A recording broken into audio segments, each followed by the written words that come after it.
Hello students, my name is doctor Abhishek Garg MBBS from government medical college Firozabad. तो पिछला जो lecture था उसमें हमने जो है बात की थी स्कल फ्रैक्चर की, कूप एंड काउंटर कूप इंजरीज़ की, स्कल बेस फ्रैक्चर की बात की थी, पपेज रूल की बात की थी। तो अब इस लेक्चर के ही MCQs की बात कर रहे हैं इस प्रकार से ना। तो स्कल फ्रैक्चर के टाइप्स देखे थे हमने ना, अरे है ना। तो अब ये पहला MCQ है, which type of skull vault fracture is characterized as the most common form and presents as a the thin linear line without fragment displacement है ना। तो थिन लीनियर फ्रैक्चर लाइन किस सेगमेंट में देखने को मिलती है, जो मोस्ट कॉमन स्कल फ्रैक्चर होता है किसमें, फिशर फ्रैक्चर में। देन ही रखना है इस प्रकार से, तो फिशर फ्रैक्चर हो जाएगा। अब बात करते हैं fracture pattern that accurately replicates the geometric profile on the narrow striking surface.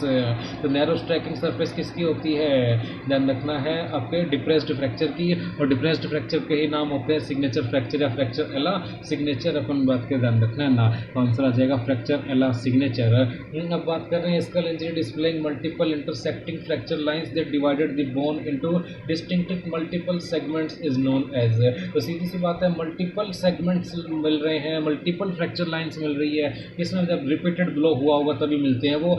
तो कम्बिन्यूटेड फ्रैक्चर में देखने को मिलेगा, 3 में C आ जाएगा इस प्रकार से, है ना। किसी को समझ में नहीं आ रहा और लेक्चर नहीं देखा तो लेक्चर देख लो जाकर के और नोट्स पढ़ लो, जो भी नोट्स तुम फॉलो कर रहे हो तो आ जाएंगे सारे हमसे तो समझ में। और अब बात कर रहे हैं which type of skull vault fracture involves traumatic sutural separation is most commonly seen in young adults, है ना। तो सुचुरल सेपरेशन किसमें देखने को मिलेगा, सुचुरल फ्रैक्चर या फिर डायस्टेटिक फ्रैक्चर में। तो फोर्थ में आ जाएगा B अपन बात करें तो।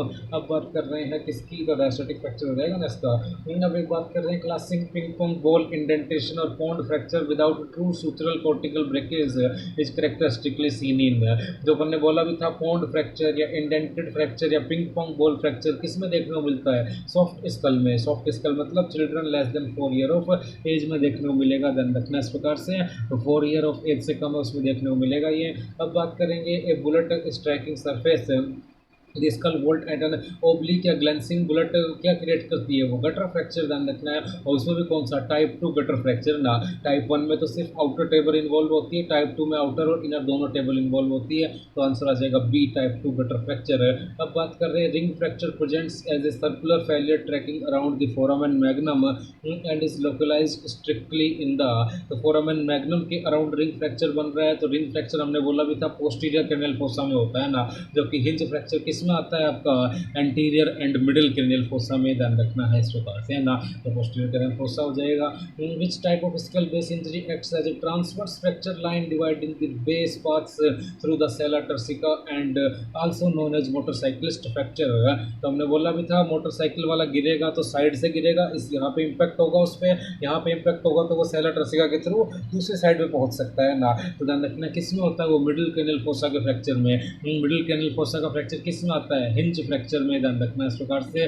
तो आ जाएगा आंसर इसका हिंज फ्रैक्चर, ध्यान ही रखना है। अब बात कर रहे हैं the pathognomonic clinical sign of abnormal skull base hypermobility observed in the advanced hinge fracture is called. ध्यान रखना ना, मैंने बोला था ना कि बेस ऑफ स्कल की हाइपर मोबिलिटी देखने को मिलती है, एबनॉर्मल मूवमेंट देखने को मिलती है हिंज फ्रैक्चर में, इस साइन को कहते हैं नोडिंग फेस साइन। तो ध्यान रखना है, आंसर आ जाएगा C। वीडियो को पॉज करके पहले खुद से ट्राई करो जो है ये MCQs, उसके बाद सॉल्यूशन देखना है इसका। तो नोडिंग फेस साइन ध्यान नहीं रखना है इस प्रकार से। अब बात कर रहे हैं हम पपेज रूल की। तो पपेज रूल जो होता है क्या कहता है, जो न्यू फ्रैक्चर लाइन है will never cross the pre fracture line, मतलब प्री एग्जिस्टिंग फ्रैक्चर लाइन है। तो never cross A pre existing fracture line, answer is C। अपन बात के ध्यान रखना है ना। तो new fracture line will never cross A pre existing fracture line. तो सीक्वेंसिंग पता करने में काम आता है पपेज रूल, ध्यान रखना है। A patient presents with CSF rhinorrhoea. CSF rhinorrhoea anterior cranial fossa में भी मिलता है और मिडिल में भी मिलता है ना, लेकिन बाइलेटरल पेरी ऑर्बिटल हिमेटोमा भी बोल दिया, loss of sensation of tip of the nose भी बोल दिया। तो ये तो सब एंटीरियर क्रेनियल फोसा के फ्रैक्चर में ही देखने को मिलेगा। तो आंसर आ जाएगा एंटीरियर क्रेनियल फोसा, ध्यान ही रखना है, ठीक है ना। अब बात कर रहे हैं हम किसकी, the presence of ecchymosis. Ecchymosis मतलब bruise over the mastoid region. Mastoid region bruise किस में मिल रहा था, ये CSF ओटोरिया वाले केस में, मतलब मिडिल क्रेनियल फोसा में हिमोटिम्पेनम मिल रहा था उसमें, ध्यान रखना है ना। तो मिडिल क्रेनियल फोसा में ये चीज़ देखने को मिलती है, ध्यान रखना है। ठीक है। अब बात कर रहे हैं इस प्रकार से कि इसकी which highly specific diagnostic biomarkers confirm that a clear nasal discharge consist a cerebrospinal fluid rather than mucus है। तो सीधी सी बात है, नेजल डिस्चार्ज में सीएसएफ है, इसको कंफर्म कौन करता है? Answer is beta two transferrin. Specific होता है, सीएसएफ में मिलता है, सिर्फ नॉर्मल नेजल डिस्चार्ज में नहीं मिलता ना। तो बीटा टू ट्रांसफेरिन कंफर्म करता है कि नेजल डिस्चार्ज में सीएसएफ है, प्रेजेंट है, ध्यान रखना इस प्रकार से। अब बात कर रहे हैं dynamic head trauma that produced a focal parenchymal brain injury localized directly at the primary site of external impacts defined as। तो ध्यान से देखना, वहीं पर लोकलाइज्ड है जहां पर एक्सटर्नल इम्पैक्ट हुआ है।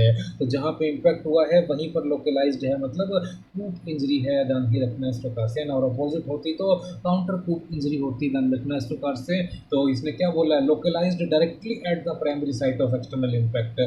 तो जहां पे एक्सटर्नल इम्पैक्ट हुआ है वहीं पर वो लोकलाइज्ड हुई है, जहां पे इम्पैक्ट वहीं पर लोकलाइज्ड, तो कूप इंजरी। उसके अपोजिट तो काउंटर कूप इंजरी है ना। तो counter coup brain injury are most frequently character localized over which regions due to the rough inner body architecture है। तो रफ बॉडी आर्किटेक्चर किसका होता है? फ्रंटल एंड टेम्पोरल लोब्स का, ध्यान रखना है इस प्रकार से। तो यहाँ पे काउंटर कूप इंजरी देखने को मिलती है, इनमें से भी ज़्यादा किस में देखने को मिलती है? फ्रंटल लोब में। तो अगला क्वेश्चन ये कह रहा है, which anatomical region of the brain is highly resistant to developing counter coup injury?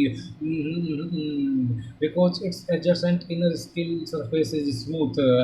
तो ये कह रहा है कि कहाँ पर काउंटर कूप इंजरी नहीं पाई जा सकती, क्योंकि उसकी सरफेस एकदम स्मूथ है। तो वो है ऑसिपिटल लोब। फ्रंटल मत कर देना, फ्रंटल में तो बहुत ज़्यादा पाई जाती है काउंटर कूप इंजरी, तो ऑसिपिटल में नहीं पाई जाती क्योंकि इसका सरफेस जो होता है वो स्मूथ होता है, ध्यान ही रखना है इस प्रकार से। तो ऑसिपिटल लोब आ जाएगा इसमें, ध्यान ही रखना है, ठीक है ना। अब बात कर रहे हैं इस प्रकार से, biomechanically genuine counter coup injuries are characteristic observe during head trauma under which structural conditions? तो counter coup injury less than 3 year of age में नहीं मिल सकती है ना। Genuine counter coup injury characteristic observe during head trauma under which structural condition? तो when the head is completely fixed mobile, when the head is in mobile moving state ना। हमने बोला भी था अगर फिक्स्ड हो गया तो फ्रैक्चर आएगा। अगर फिक्स्ड है ना हेड आपका, तो इधर इम्पैक्ट हुआ तो सीधा फ्रैक्चर आएगा, काउंटर कूप इंजरी नहीं होगी। उसके लिए हेड आपको मोबाइल होना चाहिए, ध्यान रखना इस प्रकार से। तो मोबाइल हेड मिलेगी। Children under 3 year of age में नहीं मिलती, वो ज़्यादा होना चाहिए, 3 साल तक देखने को मिलेगी ना। तो हेड अगर मोबाइल है तो ही काउंटर कूप इंजरी देखने को मिलेगी, मतलब कूप इंजरी भी, नहीं तो नहीं देखने को मिलती है। इंजरी फ्रैक्चर ही आएगा, सीधा ध्यान रखना, हेड अगर फिक्स हो गया तो ना। तो मोबाइल या मूविंग स्टेट में आ जाएगा। Mechanical concept explaining counter coup injury through skull ring diameter deformation.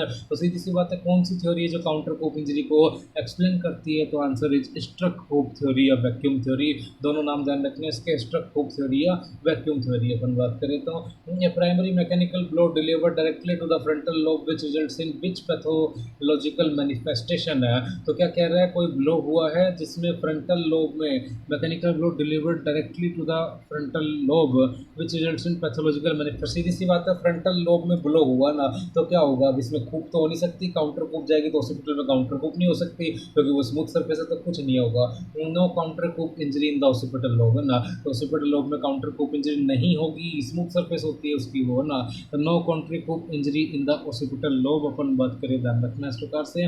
तो काउंटर कूप इंजरी नहीं होगी ऑसिपिटल लोब में। आखिरी क्वेश्चन है इसके बाद, अरे है ना, तो ध्यान रखना इस प्रकार से। क्या पूछ रहा है कि काउंटर कूप इंजरीज स्कल के अलावा एक्स्ट्रा क्रेनियल विसरल ऑर्गन्स में, मतलब क्रेनियम कैविटी के अलावा कहाँ पाई जा सकती है? तो लिवर, लंग्स एंड स्प्लीन में पाई जा सकती है, इस प्रकार से ध्यान ही रखना है।